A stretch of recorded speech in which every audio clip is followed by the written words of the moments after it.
इस एक ही बात में आपका सब काम पूरा हो जाएगा।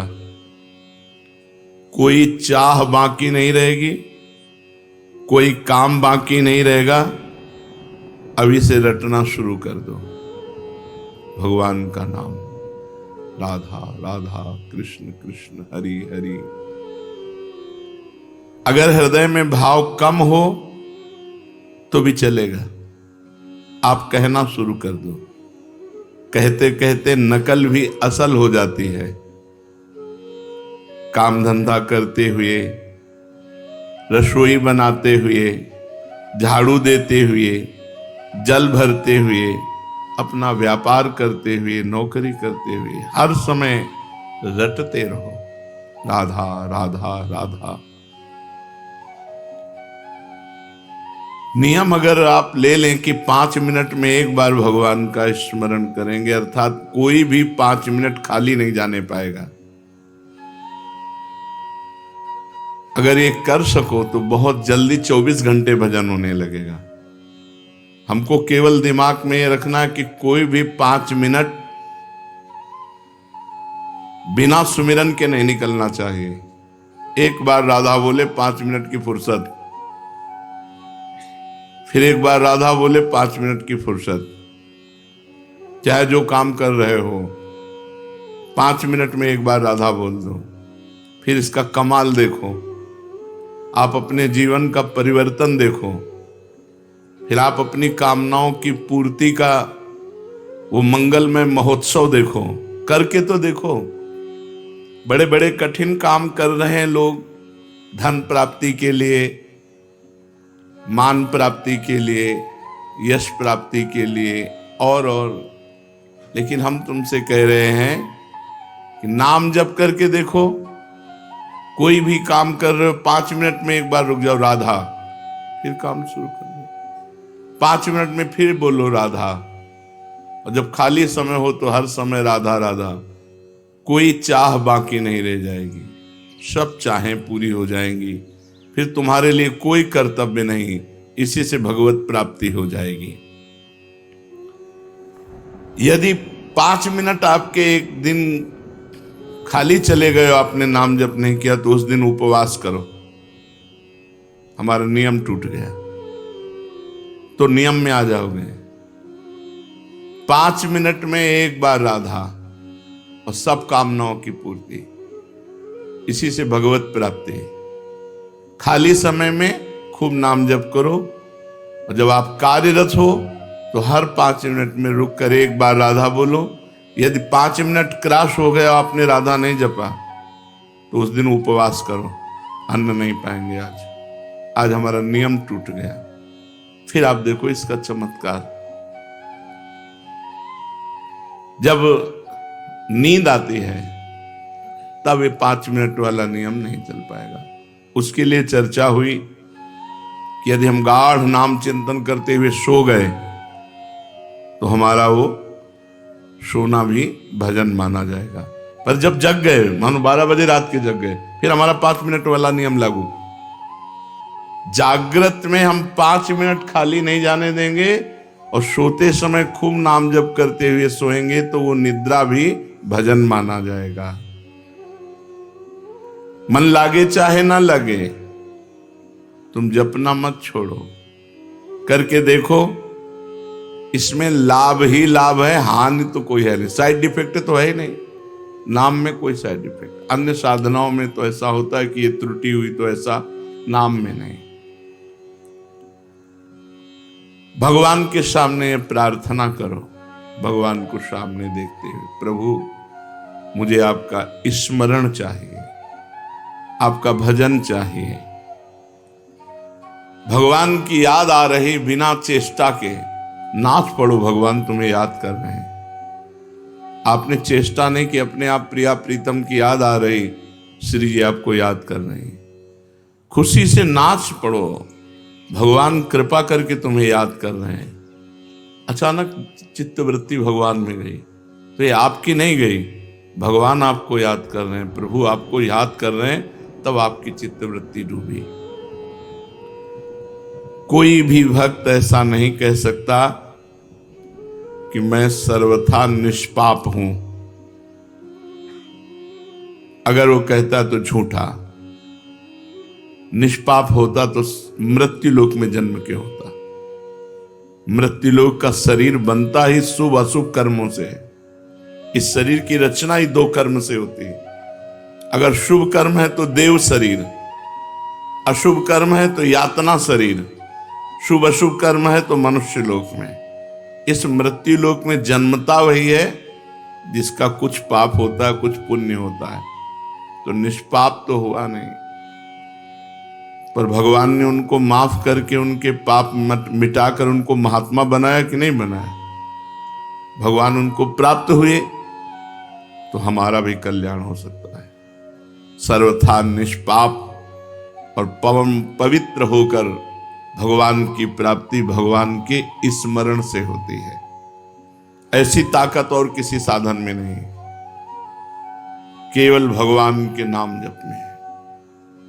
भगवान सब जगह हैं, पर बिना भजन के आप देख नहीं सकते।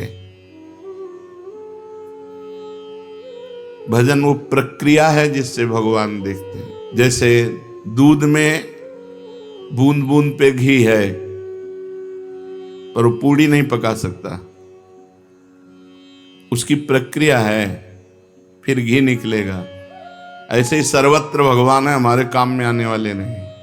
प्रक्रिया है, भजन करो और अपनापन हो जाए। मेरे श्री कृष्ण, मेरे प्रियाजू। अब बात बन गई। एक आदमी की गाय बीमार हो गई। वैद्य ने कहा कि तुम गाय को काली मिर्च खिलाकर ऊपर से 1 पाव घी पिला दो, ठीक हो जाएगी। उस आदमी ने गाय को काली मिर्च तो दे दी, पर घी नहीं दिया। उसने सोचा कि रोज गाय के दूध से 1 पाव घी निकलता है, अतः एक दिन गाय को नहीं दूंगा, बस जिससे घी उसके भीतर रह जाएगा और काली मिर्च तो जा ही रही, काम कर देगी। परंतु इससे गाय ठीक नहीं हुई। वैद्य के पास गया। वैद्य ने कहा जो अनुपान बताया वो, उसने अपनी बात बोली, मूर्ख हो, गाय का दूध दुहो और उसका घी निकालो और फिर काली मिर्च के साथ पवाओ। भगवान सब जगह है, हमारे काम आ रहे हैं क्या? हमें आनंद मिल रहा है क्या? हमारी दुर्गति रुक रही है क्या? नहीं। तो प्रक्रिया करो भगवान का भजन। सबके हृदय अछत विकारी, सकल जीव जगदीन दुखारी, तहां वेद अस कारण राखा, भजन प्रभाव संत श्रुति भाखा। सर्वत्र भगवान है, पर सबके हृदय में अछत विकारी परमात्मा होते हुए सब दीन है, दुखी है, चिंतातुर है, मृत्यु को प्राप्त हो रहे हैं। क्यों? बोले वेद और संतों ने कहा है कि भजन का, अगर भजन कारण है भगवान की प्रकट होने का, भजन रूपी कारण नहीं तो भगवान रूपी क्रिया प्रकट नहीं होगी, फिर काम में आने वाली नहीं। जैसे दूध में घी है, पर बिना मथे नहीं आएगा। दूध को औंटना होगा, दही जमाना होगा, मथना होगा, मक्खन निकल फिर घी आएगा। ऐसे ही संत संग करना होगा, अच्छे आचरण करने होंगे, खूब नाम जप करना होगा, तब भगवत साक्षात्कार होता है। भगवान सब जगह रहते हुए भी हमें आनंद नहीं मिल रहा। आनंद मिलेगा, उनका स्मरण करो, बेड़ा पार हो जाएगा। जहां से चाहो वहां से प्रकट कर सकते हो। देखो प्रहलाद जी ने खंभे से प्रकट कर दिया नरसिंह भगवान को, कुत्ते से प्रकट कर लिया नामदेव जी ने। जहां से चाहो भगवान को प्रकट। एक नाथ जी ने गधे से प्रकट कर लिया। जहां चाहो वहां भगवान प्रकट कर लो, तुम्हारे पास भजन होना चाहिए। गोपिकाओं ने तो सर्वत्र प्रकट कर लिया। जित देखूं तित श्याममयी है। उनको याद करो, उनका भजन करो। पापी या पुण्यात्मा कैसा भी क्यों न हो, केवल भगवान के नाम जप करने से उसे शांति मिल जाएगी, परम शांति। गाय का दुहना, उसमें दही मथना और उसमें तो बड़ी मेहनत है। इसमें तो केवल राधा राधा राधा राधा राधा राधा। इसमें मेहनत नहीं है, केवल याद करना है, हमें और कुछ नहीं करना। भगवान की याद करनी, स्मृति, भगवान का सुमिरन। यद्यपि भीतर में राग द्वेष है, काम क्रोध है, मोह मद है, ये वृत्तियां रहने के कारण सच्चा भजन नहीं होता।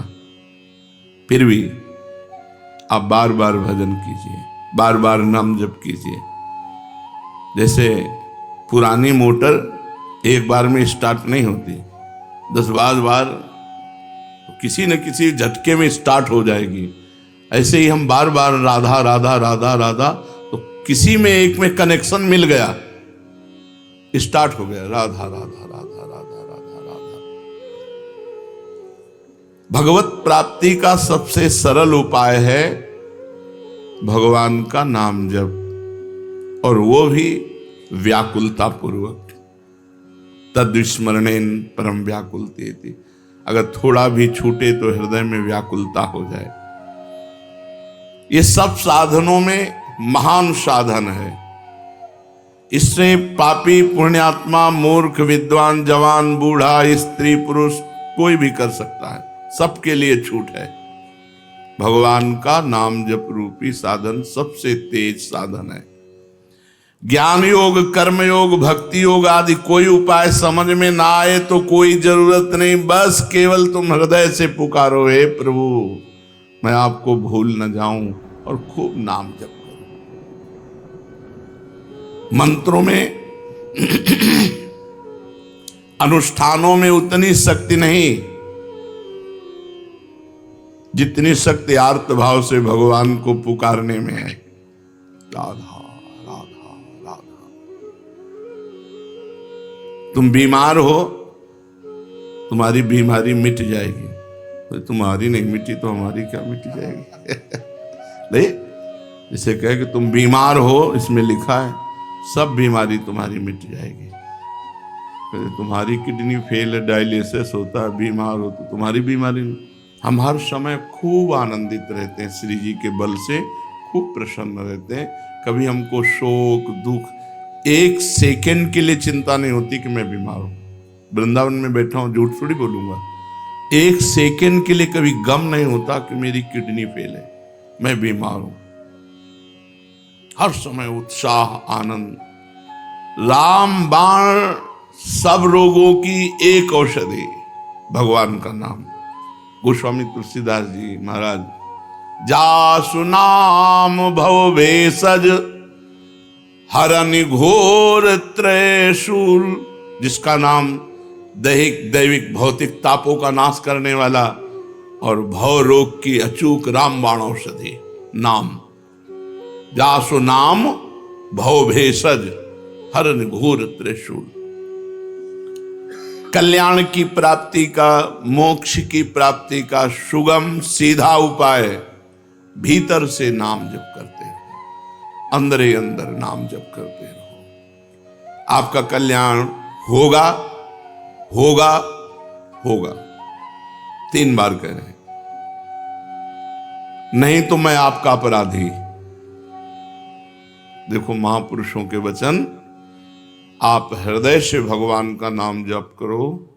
पापी हो, पुण्यात्मा हो, जवान हो, बूढ़े हो, विद्वान हो, मूर्ख हो, स्त्री हो, पुरुष नपुंसक नारीवा, जीव चराचर कोई, सर्वभाव भज कपट तजी, मोहि परम प्रिय सोई। भगवान कह, गोस्वामी जी कह रहे हैं, भगवान शंकर को साक्षी करके कहता हूं, हमारी जबान गर जाए यदि मैं झूठ बोलूं। मुझे जो कुछ आज तक प्राप्त हुआ है तो राव मां, ये 2 अक्षर राम नाम से प्राप्त हुआ है।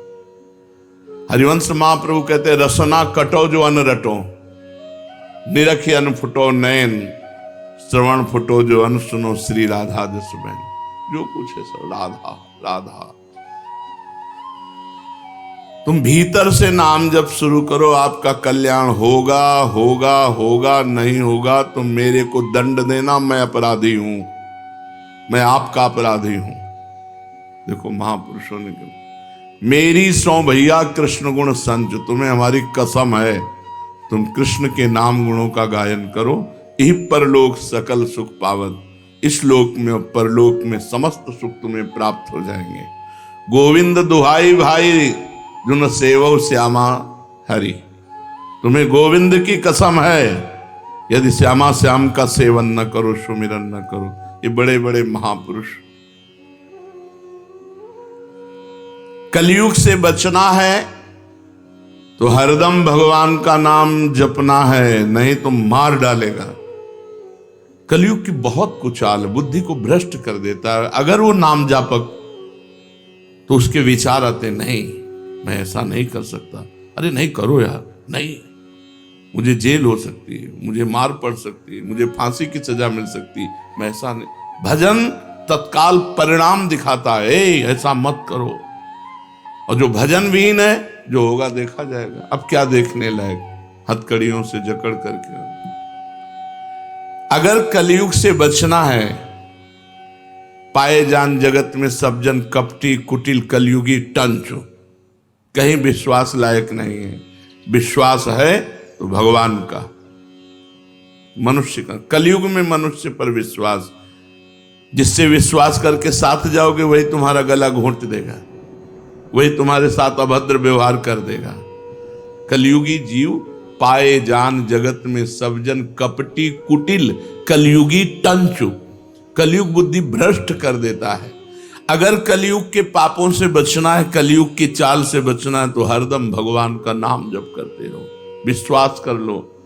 ईश भजन सारथी सुजाना, जैसे ड्राइवर बढ़िया हो तो गाड़ी बहुत बढ़िया सुरक्षित लक्ष्य तक पहुंच जाएगी। मनुष्य शरीर रथ है, इंद्रियां घोड़े हैं, मन इनकी घोड़ों की लगाम है और बुद्धि इनका सारथी है। और ईश भजन सारथी सुजाना, जो खूब भजन करता है उसका सारथी बहुत सुजान है, वो बचा लेगा। नहीं यार ऐसा नहीं करना, वो बचा लेगा। अगर बुद्धि भ्रष्ट है फिर वो नष्ट कर देगी। इसलिए कलयुग की चाल से बचने के लिए, जिते विनायक शुभ अशुभ विघ्न करे नहीं कोई, विघ्न करे नहीं कोई, डरे कलिकाल कष्ट भय, हरे सकल संताप हरस हरिनाम जपत जय। विजय को प्राप्त होता है भगवान नाम जापक। कलयुग थर्राता है, अपनी कोई भी कुचाल भजन करने वाले के ऊपर नहीं कर सकता। चलते फिरते, उठते बैठते, रात में दिन में, काम करते समय, हर समय व्याकुलता पूर्वक हृदय से भगवान के नाम का जप करो। अनंत जन्मों के सब पाप भस्म हो जाएंगे, तब तुम्हें आनंद मिलेगा। अभी भजन में आनंद नहीं मिलेगा। अगर मिल रहा है तो तुम्हारे पाप नष्ट हो चुके हैं, नवीन पाप होने न पावे और आगे बढ़ो। देखो फिर आनंद मूर्ति भगवान तुम्हारे सामने झलकने लगेंगे। भजन करने वाले के भावना में प्रभु आने लगते, वो सुंदर रूप, बस उसको फिर और कुछ सुहाई नहीं देता। जब तक ये स्थिति ना आवे तब तक भजन करते रहो, मन मार के करते रहो, बिना स्वाद के करते रहो, बिना भाव के करते रहो, पहुंच जाओगे। अपनी निर्बलता और भगवान की कृपा शक्ति पर विश्वास रखो। अनुभव करो कि मैं निर्बल हूं, मेरी सामर्थ्य नहीं की। इत बौना आकाश फल, बौना आकाश फल कैसे प्राप्त कर सकता है? मैं निर्बल हूं, लेकिन मेरे प्रिया जो बहुत कृपालु है, मेरे प्रभु बहुत कृपालु है। अपनी निर्बलता का अनुभव और प्रभु की कृपा पर विश्वास, ये दो बातें हैं और नाम जप हो रहा है तो विश्वास कर लो, तुम्हारे काम क्रोध लोभ मोह मद मत्सर सब मिट जाएंगे। अपनी निर्बलता का और भगवान की कृपा का और नाम जप, ये भाव का विषय है। अपने में बल का अभिमान ना होने पावे। जैसे उफनते हुए दूध में ठंडा पानी डालो तो वो शांत हो जाता है, ऐसे ही नाम जापक के काम क्रोध लोभ मोह मद ये सब शांत होने लगते हैं। जितना अधिक नाम जप करोगे उतनी शांति प्राप्त होती चली जाएगी। अगर भगवान में प्रेम चाहते हो तो भगवान की शरण में होकर भगवान का नाम जप करो, कहते रहो प्रभु मैं आपका हूं, प्रभु मैं आपका हूं। जो काम वर्षों में नहीं हुआ वो बहुत जल्दी एकाएक हो जाएगा। तुम केवल नाम जप का नियम लो, बहुत जल्दी लाभ मिलता है नाम जप से, बहुत जल्दी।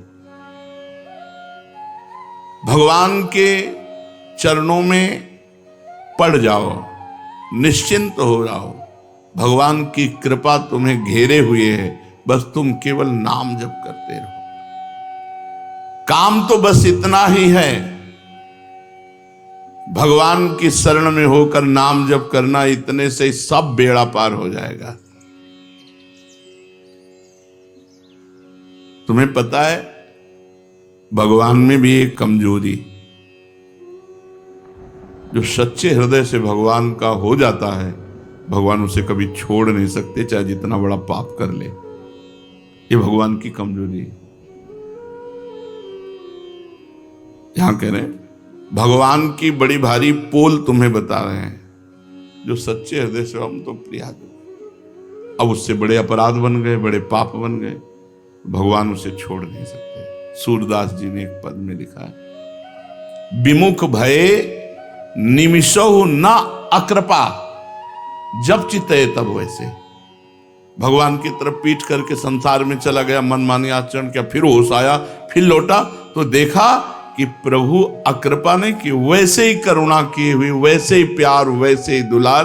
भगवान की बड़ी भारी पोल है कमजोरी, जो सच्चे हृदय से कह देता है प्रभु मैं आपका हूं, प्रभु उसे कभी छोड़ नहीं सकते। ये बात पक्की समझ लो। प्रभु में एक कमजोरी है, वो छोड़ नहीं सकते। अरे बड़े दयालु, कृपा सिंधु, दया सिंधु, ऐसे थोड़ी कहे गए हैं।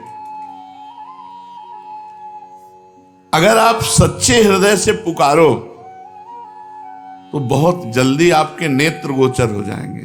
कौन चाहता है भगवान से मिलना? हृदय से देखो, हृदय से हम भोग भोगना चाहते हैं, हम अच्छा खाना चाहते हैं, चैन से सोना चाहते हैं, हम जो चाहें वो मिलता रहे। भगवान की चाह हो गई जिनको, उनको भगवान न मिले, ऐसा हो कैसे सकता है? भक्त जहां कहीं भी, चाहे धीरे से बोले, चाहे जोर से बोले, चाहे मन से बोले, भगवान अपने कानों से सुनते रहते हैं उसकी बात। मन ही मन वो भगवान से बात कर रहा तो भगवान मन में बैठ के सुन रहे हैं, वाणी से कह रहा है तो भगवान पास बैठ के सुन रहे हैं। भगवान तुम्हारी बात सुन रहे हैं, विश्वास करो। ऐसा कभी मत सोचो कि मैं जो बोल रहा हूं भगवान नहीं सुन रहे। भगवान से प्रार्थना करो कि हे नाथ, आप मुझे मृत्यु लोक में रखें या स्वर्ग लोक में रखें या नरक लोक में रखें, अपमानित रखें या सम्मानित रखें, दुखी रखें या सुखी रखें, जैसे चाहो वैसे रख लो। एक बात हमें दे दो, आपका भजन न छूटे। भक्ति यही मांगता है, जैसे चाहो वैसे रखो। तो फिर हमें शिकायत क्या है? भजन न छूटे, हमारा भजन चलता रहे। प्रभु, मैंने ना जाने किन किन जन्मों में आपके प्रतिकूल क्या क्या आचरण किया, इसका मेरे को पता नहीं, पर किया होगा। मैं आपसे प्रार्थना नहीं कर रहा हूं कि आप उन कर्मों को भस्म कर दीजिए, उन कर्मों का दंड मुझे दीजिए, मैं भोगने के लिए तैयार हूं। मुझे किसी परिस्थिति से भय नहीं, मुझे कोई असंतोष नहीं, पर एक चाह है, आपका भजन न छूटे। ये बातें हृदय में बैठाने की हैं। जेहि जोनि जन्मों कर्म बस, तहाँ राम पद अनुराग हो। आपके नाम जप में, आपके चिंतन में मेरे कर्मों का बहुत बड़ा रजिस्टर होगा, क्योंकि अनंत जन्म हो गए इस माया में। न जाने कौन कौन से पाप कर्म किए, किस किस परिस्थिति के परवश होकर क्या क्या कर्म किए। उन संपूर्ण कर्मों से सर्वथा रहित करने के लिए मैं आपसे प्रार्थना नहीं कर रहा कि आप हमारे अनंत जन्मों के पाप नष्ट कर दो, सब कर्म हटा दो, मैं एकदम सुखी हो जाऊं। नहीं, मुझे दुखी रखो, मेरे कर्म के अनुसार दंड दो, पर आपकी याद बनी रहे, आपकी स्मृति बनी रहे, आपका विधान समझकर मुझे किंचन मात्र दुख नहीं होगा। और आपके विधान को समझने की शक्ति भी मेरे में नहीं, आप ही देंगे। तो हे नाथ, आज से बुद्धि लगाना बंद, केवल मैं आपकी तरफ देखूंगा। विपत्ति आएगी तो आपकी तरफ देखो, आपने भेजा है, स्वागत है, आओ विपत्ति। संपत्ति आएगी तो आपने भेजा है, स्वागत है। पर इस विपत्ति संपत्ति के चक्कर में आप ना छूट जाएं, मैं देखूं आपकी तरफ ही, आपका ही सुमिरन करूं। हे नाथ, न मुझ में समता है, न मुझे तत्वबोध है। आप चाहें तो मुझ जैसे नीच को ऐसा बना सकते हैं कि मैं दुनिया का उद्धार कर दूं, मेरा उद्धार। आप चाहें तो मुझ नीच को ऐसा बना सकते हैं कि मैं दुनिया का उद्धार कर दूं। इसलिए मेरे स्वामी, मैं केवल आपका भजन चाहता हूं, केवल आपका चिंतन चाहता हूं, आपका स्मरण चाहता हूं। भगवद स्मरण समस्त साधनों का सार है। भगवान को जो याद कर रहे हैं, उनके जन्म के अमंगल नष्ट हो रहे हैं। बहुत बड़ा हिसाब रखा हुआ, सब नष्ट होता जा रहा है। लाभ ही लाभ उनके जीवन में, हानि शब्द है ही नहीं। सत्संग की बात को पकड़ लो, भगवान के नाम जप स्मृति से बढ़कर कोई साधन नहीं, सबकी सार बात है। हर समय जो नाम जप करता है, उसका नाम जप करते हुए शरीर छूटता है और भगवान को प्राप्त होता है। हमें अभ्यास अंतिम निर्णय के लिए करना है। अंतिम निर्णय का पता नहीं कब श्वास छूट जाए, इसलिए हर श्वास में हम नाम जप करते हैं। अपनी बुद्धि मत लगाओ, नाम जप कर रहे हैं, ये तो नहीं बदला हमारा, ये तो ठीक नहीं हुआ, हमारे अंदर ये विकार है। शंका मत करो, बस तुम प्रभु के होकर उनका नाम जप करो। कोई भी काम करो, कहीं भी जाओ, किसी भी देश विदेश में जाओ, बस भगवान का नाम पकड़ लो। भगवान के याद करने मात्र से मनुष्य संसार बंधन से छूट जाता है। यस्य स्मरण मात्रेण जन्म संसार बंधनात् विमुच्यते। नमस्तस्मै विष्णवे प्रभु विष्णवे। भगवान को याद जो करते हैं वो सिद्ध हो जाते हैं, उनके सारे कार्य सिद्ध हो जाते हैं। भगवान को जो बार बार नमस्कार करते हैं, प्रणाम करते हैं, भगवान की शरण में होते हैं, नाम जप, इससे बड़ा कोई साधन नहीं।